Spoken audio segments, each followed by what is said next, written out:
Cross examination. देखिए, client की गलती वकील को केस हरा देती है। वकील कभी केस नहीं हारता। अगर आप क्लाइंट हैं तो ये वीडियो आपके लिए है। तो देखिए, सबसे पहली चीज क्या है, अगर आप कोर्ट जाते हैं और आपका क्रॉस एग्जामिनेशन में गवाही है तो सबसे बड़ी चीज क्या है, देखिए आप क्रॉस में जो वकील साहब खड़े हैं वो आपको उत्तेजित करेंगे, आपको गुस्सा भी दिलाएंगे, आपको बहुत सारी चीजें ऐसी पूछेंगे जो आपको जवाब नहीं आता या नहीं देना है। तो आप उस पर गुस्सा मत करिए, अपने आप को पेशेंस बनाइए और बहुत ही स्मूथली उसका आंसर दीजिए। अब देखिए, अगर आपको पता है तो आप जवाब दीजिए यस या नो में। अगर नहीं पता है तो मना कर दीजिए कि मुझको नहीं पता।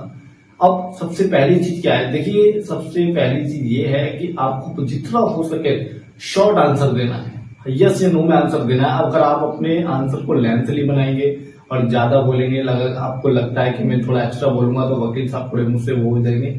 देखिए, ये आपके मन का वहम है, या फिर जिस क्लाइंट को ये लगता है कि मेरे ज्यादा बोलने से वकील साहब को कोई प्रभाव पड़ेगा, वकील साहब को कोई इफेक्ट नहीं पड़ने वाला है। इफेक्ट पड़ेगा तो सिर्फ आप पे और आपके केस पर। ठीक है, अगर आप ज्यादा बोलेंगे, एक्स्ट्रा बोलेंगे या फिर आप झूठ बोलेंगे, आपको स्टोरी नहीं बनानी है, कोई भी झूठ नहीं बोलना है, झूठ पे झूठ नहीं बोलना है। अब देखिए, अगर आप झूठ बोलते हैं और झूठ पे झूठ बोलते हैं तो आप अपने केस को कमजोर कर रहे हैं, आप अपने आप को फंसा रहे हैं।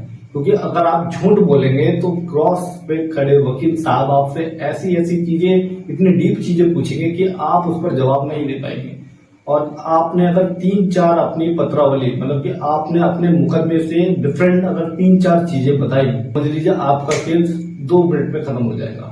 आपका जवाब ही डिपेंड करता है कि आपका केस कहाँ तय होना है।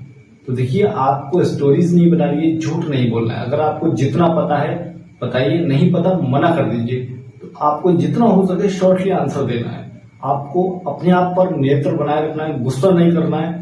कोर्ट में बिल्कुल आप स्मूथली आंसर देना है। दूसरी चीज, देखिए आई कांटेक्ट करके वकील साहब से बात कर रही है तो आई कांटेक्ट सबसे बड़ी चीज पहले ये पैदा करती है कि आप कितने विश्वासी हैं, कितना सच बोल रहे हैं, वो चीज दिखाती है। दूसरा, देखिए आप अपनी पोजीशन को मेंटेन करके रखिएगा। आपको ये नहीं स्मार्टनेस नहीं दिखानी है कि मतलब मैं ऐसे खड़ा हूं या ऐसे खड़ा हूं, ये एक्टिविटी नहीं कर रही। आपको स्ट्रेट खड़ा रहना है और बिल्कुल उनके सवालों का ही आंसर देना है। ठीक है, जो वो क्वेश्चन पूछते हैं उनको ही आंसर करना है, बाकी आपको एक्स्ट्रा नहीं बोलना है ना एक्स्ट्रा दिखावा करना है। अगर आप स्मार्टनेस अगर कोर्ट में दिखाएंगे तो आप फेल हो जाएंगे, क्योंकि अगर कोर्ट में स्मार्टनेस दिखाएंगे तो आप अपने मुकदमे को कमजोर कर रहे हैं और अपने आप को फंसा रहे हैं।